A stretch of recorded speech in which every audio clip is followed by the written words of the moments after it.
Ukraine पर रूस की विशेष सैन्य कार्रवाई शुरू होने के बाद पहली भारत यात्रा है। दोनों देशों के बीच ये 23वां द्विपक्षीय शिखर सम्मेलन होगा, जिसे दोनों पक्ष अत्यंत महत्वपूर्ण मान रहे हैं। रूस और भारत के संबंध ट्राइड एंड टेस्टेड हैं। भारतीय हिंदी फिल्मों के गानों में भी रूस का जिक्र हुआ है। कई मौके पर रूस भारत के साथ खड़ा रहा है। बदलते वक्त के दौर में भी भारत और रूस एक दूसरे के करीब नजर आए हैं।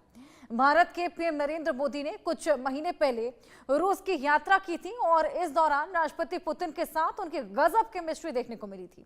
और अब रूस के राष्ट्रपति पुतिन भारत दौरे पर आ रहे हैं। पुतिन के इस भारत दौरे पर दुनिया भर के देशों की निगाहें टिकी हैं।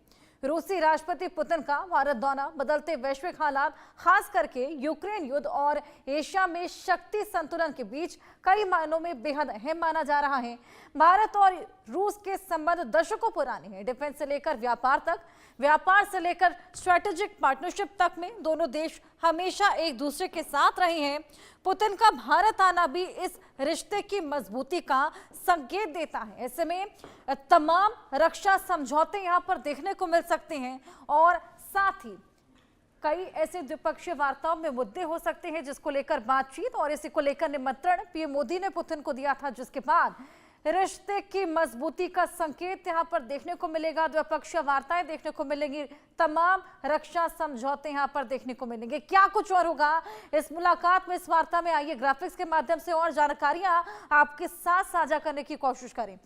पुतिन का ये भारत का दौरा, 2 दिनों के भारत दौरे पर रूस के राष्ट्रपति पुतिन और 4 दिसंबर को भारत आएंगे, यानी कि कल वो भारत आ जाएंगे। इसके बाद पुतिन के भारत दौरे की सभी तैयारियां पूर्ण कर ली गई हैं और इस बीच भारत रूस के बीच 3 बड़े समझौते होने के आसार हैं। ये समझौते बेहद महत्वपूर्ण रहेंगे। 5 दिसंबर को पीएम मोदी और पुतिन के बीच में वार्ता होने वाली है।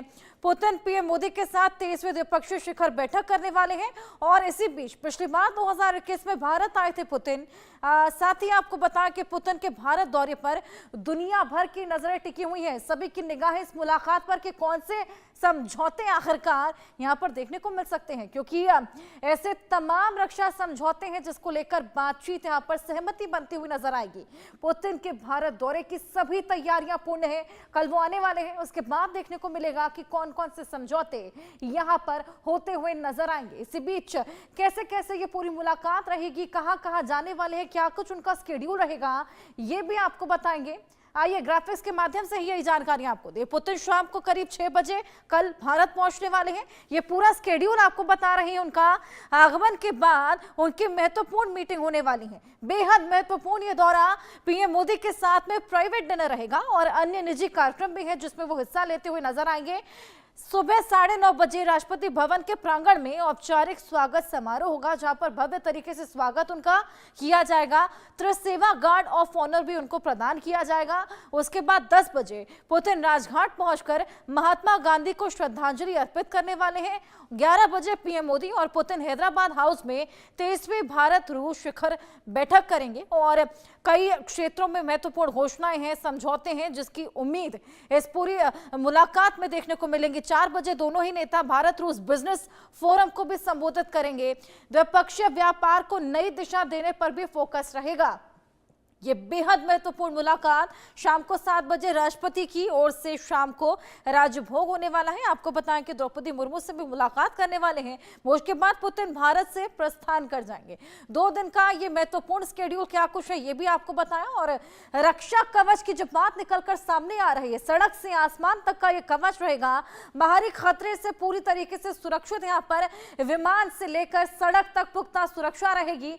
और आपको बताएं कि फोर्टेंस सिक्योरिटी पर पुतिन रहेंगे, यानी कि सुरक्षा के लिहाज से इंतजाम देखिए। दिल्ली में सबसे मजबूत सुरक्षा घेरा उनको प्रोवाइड किया जाएगा। अभेद्य सुरक्षा घेरे में रहेंगे पुतिन और इसी बीच इसी की तैयारियां भी पूर्ण कर ली गई हैं। चाहे सड़क हो चाहे आसमान, मजबूत सुरक्षा दी जाएगी। बाहरी जितने भी खतरे हैं उसके बीच में यह खतरा कहीं से भी ना रहे, उसको लेकर यहाँ पर सुरक्षा प्रोवाइड की जाएगी। और S-400 पर क्या कुछ और होने वाला है, क्योंकि सभी की निगाहें इस पर टिकी हैं। संयुक्त रूप से विकसित करने पर चर्चा की जाएगी। S-400 अतिरिक्त S-400 मिसाइल सिस्टम की खरीद को लेकर भी 5 बातचीत की जा सकती है। भारत को 5 में से 3 S-400 की डिलीवरी फिलहाल मिली है, लेकिन बाकी की डिलीवरीज को लेकर भी बातचीत, और अगले साल तक 2 और S-400 सिस्टम की तैनाती, इसके अपग्रेडेशन यानी कि S-500 पर भी समझौते को लेकर बातचीत हो सकती है, क्योंकि अपग्रेडेशन बेहद ज्यादा जरूरी हो जाता है। क्या कुछ और महत्वपूर्ण इस मुलाकात में रहेगा, किस लिहाज से ये मुलाकात बेहद जरूरी हो जाती है, बेहद महत्वपूर्ण हो जाती है, इसको लेकर और बातचीत करते हैं। हमारे साथ colonel retired TP Tyagi ji, defence expert है, और करोरी सिंह जी, विदेश मामलों के जानकार, जुड़ गए हैं। बहुत स्वागत है आप दोनों का। करोरी जी, आपके पास आऊंगी। तो इस द्विपक्षीय सम्मेलन होने वाला है, बैठक होने वाली है पीएम मोदी और पुतिन के बीच में। कल उनके आगमन को लेकर तैयारियां भी पूरी हो चली हैं।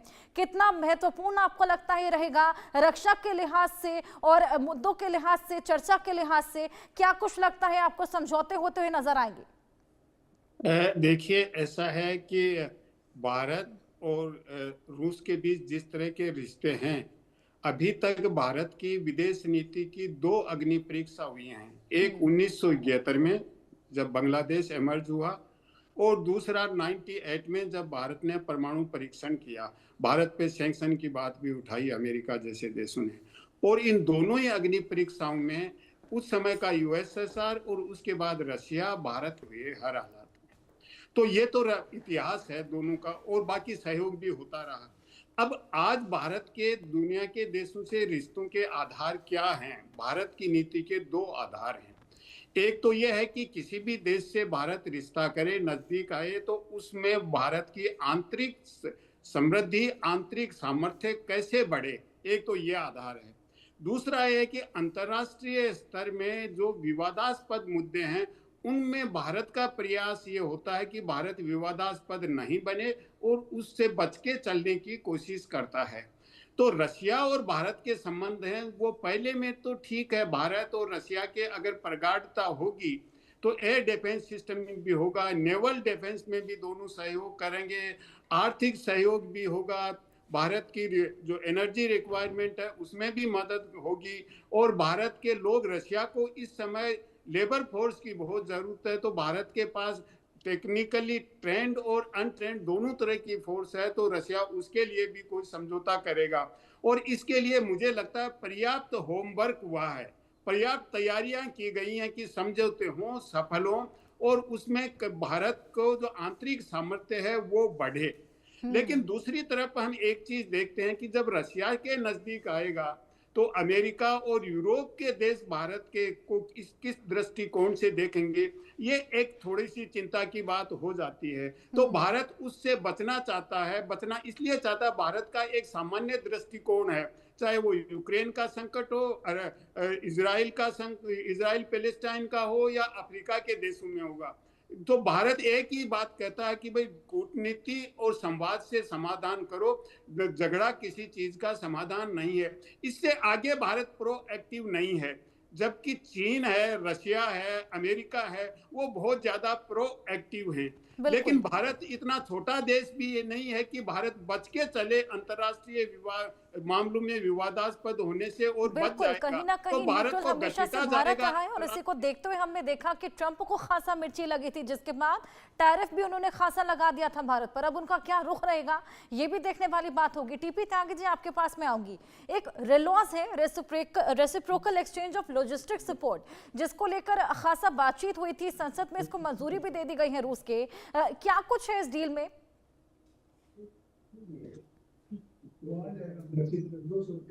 TP Tyagi ji. Yes, sir. Kindly repeat your question. I could not understand. Kindly, please. बिल्कुल बिल्कुल टीपी त्यागी जी, रेलॉस को लेकर खासा बातचीत हुई है, रूसी संसद से मंजूरी भी मिल गई है, और कहीं ना कहीं एक्सचेंज, लॉजिस्टिक एक्सचेंज को लेकर बातचीत इस पूरे सौदे में देखने को मिलेगी। क्या कुछ इस समझौते में और रहेगा? देखिए, इस समझौते में यूं तो बहुत सारी चीजें बताई जा रही है कि S-400 के 5 स्क्वाड्रन हम लेंगे, S-500 में सहयोग करेंगे, और तो और Su-57 वो जो लेटेस्ट कॉम्बैट एयरक्राफ्ट है उसमें भी बात करेंगे। लेकिन मैं समझता हूँ सबसे ज्यादा इंपॉर्टेंट चीज जो इस मीटिंग में होने वाली है वो है पेमेंट सिस्टम। यानी कि ये मामला शुरू हुआ था जब पिछले साल ब्रिक्स की मीटिंग हुई थी रशिया के कजान में। तो वहां पे Brazil, Russia, India, China, South Africa, इन सब के जो पेमेंट प्लेटफॉर्म सिस्टम है, जैसे रशिया का SPFS सिस्टम है, हिंदुस्तान का UPI सिस्टम है, ऐसे ही चाइना के और ब्राजील के सिस्टम है। ये जो प्लेटफॉर्म सिस्टम है ये आपस में इंटीग्रेट हो और ये इंटीग्रेट होके ब्रिक्स के सिस्टम से जुड़े, और फिर जो ब्रिक्स का सिस्टम है उसे अमेरिका के स्विफ्ट सिस्टम से छुट्टी मिल जाए, उसके ऊपर निर्धारित ना रहना पड़े, यानी कि डॉलर का जो डोमिनेंस है उससे हम अपने आप को बचा सके। This is the main point. और यही हमको बचाएगा कैटासा से, यानी कि वो जो है ना counter American adversary sanctions act, यानी कि जो भी अमेरिका के दुश्मन कौन कौन है, रशिया, रशिया, ईरान और नॉर्थ कोरिया, इन 3 देशों से जो लोग सामान खरीदते हैं उनके खिलाफ अमेरिका ने ये कैटासा सिस्टम एक्ट बनाया हुआ है। इस एक्ट के अंतर्गत वो उनके ऊपर एक्शंस ले सकते हैं। उनके जो सैंक्शंस हैं उससे बचने के लिए ये जो सिस्टम है जो अब बनाया जा रहा है कि हम रुपए में पेमेंट करें, रशिया रूबल में पेमेंट करें, और यही सिस्टम ब्रिक्स की अदर कंट्रीज के साथ में हो, this will make a difference, this will create a new world order. Now this is the basic thing. और चीजें जो है, अब एक बैलेंस ऑफ ट्रेड की प्रॉब्लम आएगी कि भाई हिंदुस्तान तो जो पहले 2% तेल खरीदता था रशिया से वो 40% हो गया, लेकिन उन्होंने अब कम भी कर दिया। पिछले महीने नवंबर में करीब 9 लाख बैरल पर डे हमारी परचेज थी, जो अब घट के इस महीने में यानी कि दिसंबर में 6 लाख बैरल पर डे पे आ गई है। ACI हमने उसको कम कर दिया, अमेरिका से नहीं खरीदते थे वो हमने बढ़ा दिया। ये सब काम तो हमने ट्रेड में किए हैं, लेकिन केवल ये करने से काम नहीं चलेगा। सब काम जब चलेगा जब हमारा इंपोर्ट और एक्सपोर्ट करीब करीब कुछ कुछ बराबर हो। तो हम रशिया से खरीद ही रहे हैं, रशिया हमसे क्या ले रहा है। लिहाजा जो मेन पॉइंट है वो ये है कि अब रशिया हमसे खरीदेगा equipment and machinery for oil drilling, for refinery and for all things which are associated with the exploration of the oil and gas। यानी कि हम मशीनरी सप्लाई करेंगे और रशिया से हम अपनी ऑयल की सप्लाई कम करेंगे, तो एक बैलेंस ऑफ ट्रेड जो है वो एस्टेब्लिश हो जाएगा। This is the basic thing. बाकी और सारी चीजें तो हैं, ऑफ कोर्स एनर्जी पे कम और डिफेंस इक्विपमेंट के ऊपर ज्यादा आधारित रहेगा ये उनकी विजिट। और इसमें सबसे बड़ी खास बात ये है कि अगर हम अमेरिका से कुछ खरीदते हैं तो जो भी अमेरिका से खरीदते हैं वो ना तो उसकी टेक्नोलॉजी ट्रांसफर करते हैं, उसका मेंटेनेंस, उसके स्पेयर हमें बार बार अमेरिका से मंगाने पड़ते हैं। ऐसा ही पहले रशिया के साथ भी होता था, लेकिन जब यही पुतिन साहब पहली बार यानी कि आज से 3-4 साल पहले लास्ट टाइम हिंदुस्तान में आए थे, तब ये तय हो गया था कि 2030 तक मिलिट्री टू मिलिट्री कॉपरेशन जारी रहेगा और जो भी समझौते होंगे उसमें मेक इन इंडिया की प्रायोरिटी रहेगी। ये आप देख ही रहे हैं, जो ब्रह्मोस है ये भी तो हमारा जॉइंट वेंचर है, ऐसे ही असॉल्ट राइफल का भी जॉइंट वेंचर है, ऐसे ही बहुत मुमकिन है कि S-500 का भी जॉइंट वेंचर हो जाए। और फिर अगर ये सब होता है तो ये भी मुमकिन है कि हम वो Su-57 खरीद ले, जो हमारे लिए एक किस्म से कुछ समय बिल्कुल बाद टीपी एक त्यागी जी, इंडिजिनस S-400 से 500 के अपग्रेडेशन को लेकर भी बातचीत, और ये भी बेहद इंपॉर्टेंट साबित हो सकता है। करोरी जी, जिस तरीके से आपने जिक्र भी किया था कि ट्रंप ने 25% का टैरिफ भारत पर लगाया, उसके बाद अतिरिक्त 25% लगा दिया था, ये हवाला देते हुए कि रूस से व्यापार लगातार भारत करता है, जिससे रूस और यूक्रेन के वॉर को बढ़ावा मिलता है। क्या लगता है इस मुलाकात के बाद अब ट्रंप का क्या रुख रहने वाला है? क्या अतिरिक्त टैरिफ देखने को मिलेगा या क्या कुछ उनकी ओर से किया जा सकता है?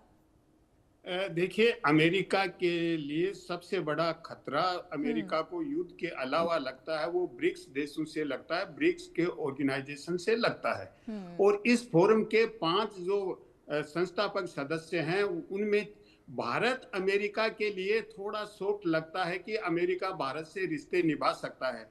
बाकी अफ्रीका के, साउथ अफ्रीका के साथ जो रिलेशन है, G20 की मीटिंग का बायकॉट किया, ब्राजील से भी उससे ज्यादा खराब है। ब्राजील तो यहाँ तक कहता है कि हमें ब्रिक्स करेंसी क्रिएट करनी चाहिए, डॉलर को बिल्कुल खत्म करना चाहिए। रशिया से रिश्ते अमेरिका के अच्छे नहीं है, चाइना से नहीं है। तो अमेरिका एक सीमा से आगे भारत से दुश्मनी नहीं चाहता है, क्योंकि जो ब्रिक्स सबसे बड़ी चुनौती उभर रहा है अमेरिका के सामने, उसमें भारत ऐसा है जिससे एक सॉफ्ट तरीके से डायलॉग चल सकता है। एक तो ये है अमेरिका के लिए। लेकिन जैसे लॉजिस्टिक जिस समझौते की बात रशिया के साथ हो रही है, उससे मिलता जुलता समझौता अमेरिका के साथ भी है हमारा। और अमेरिका के साथ initiative for critical and emerging technology का है, तो वो टेक्नोलॉजी ट्रांसफर तो अमेरिका नहीं कर रहा है, क्रिटिकल टेक्नोलॉजी, और करेगा भी नहीं। लेकिन अगर वो लॉजिस्टिक का रशिया और अमेरिका के बीच में रिश्ते बिगड़ते हैं, और उस समय अगर कहीं भारत की लॉजिस्टिक फैसिलिटी की जरूरत होगी, तो भारत दोनों को कैसे प्रोवाइड करेगा, एक ये धर्म संकट की स्थिति हो सकती है। लेकिन एक सिल्वर लाइनिंग यह है कि विटकॉफ जो ट्रंप के दूत हैं वो मॉस्को में है, चीन के विदेश मंत्री हैं वांग यी, वो मॉस्को में हैं। तो यूक्रेन को लेके मुझे लगता है कि समझौते की तरफ जा रहे हैं, और वो बातचीत हो रही है, और जेलेंस्की को कुछ सीमा तक दबाव डाल के एग्री भी कर लिया है। यूरोपियन कंट्रीज नहीं चाहते कि एग्रीमेंट हो, और उसके लिए पुतिन ने यूरोपियन कंट्रीज को कह दिया अगर युद्ध होगा तो हम पीछे नहीं हटेंगे, हम तैयार हैं अगर यूरोप युद्ध करना चाहता है तो ये तो पुतिन ने खुल के कह दिया है कि यूरोप अगर कन्फ्रंटेशन में आता है तो पुतिन तैयार है। तो ऐसी स्थिति में अगर यूक्रेन को लेके समझौता हो जाता है, तो भारत दोनों के बीच में, अमेरिका और रशिया के बीच में संतुलन बना के चल सकता है। लेकिन रशिया का जो सहयोग है वो भारत की आंतरिक सामर्थ्य बढ़ाने में ज्यादा मददगार हो सकता है। इसलिए हो सकता है कि रशिया जॉइंट वेंचर कर रहा है, और वो जॉइंट वेंचर से भारत की एक्सपोर्ट कैपेसिटी बढ़ेगी, जिससे भारत की अर्थव्यवस्था मजबूत होगी, जिसको हम मेक इन इंडिया कहते हैं, वो एक तरह का मजबूत होगा भारत का जो दृष्टिकोण है। तो उस हिसाब से रशिया के साथ अगर हम मजबूत होते हैं। दूसरा जो करेंसी का, त्यागी जी ने भी बताया कि स्विफ्ट जो अभी तक का मैकेनिज्म है, कोई भी पैसा ट्रांसफर होता है तो स्विफ्ट के थ्रू जाता है, तो उसमें लंबी प्रोसीजर है और उसमें डॉलर इन्वॉल्व हो जाता है। तो अब डायरेक्ट अगर स्विफ्ट की तरह का मैकेनिज्म होता है तो वो दोनों देशों के लिए सहूलियत होगा। और इस तरह की जो मैकेनिज्म डेवलप हो रहे हैं उसको अमेरिका कभी भी पसंद नहीं करेगा, क्योंकि ट्रंप कई बार कह चुका है कि ब्रिक्स इज डेड। वो भी ये कहता है कि डॉलर के अगेंस्ट में लड़ेंगे, उनको हम पेनलाइज करेंगे। तो ट्रंप का दृष्टिकोण जो डायरेक्ट व्यापार में जो होगा ट्रांजैक्शन करेंसी का, उसको वो बिल्कुल पसंद नहीं करेंगे। वो डॉलर को डायरेक्ट हिट करेगा, तो ये बर्दाश्त नहीं होगा। फिर भी मुझे लगता है कि भारत की जिस तरह की नीति है दूसरे देशों की तुलना में, भारत अमेरिका, यूरोप, रशिया,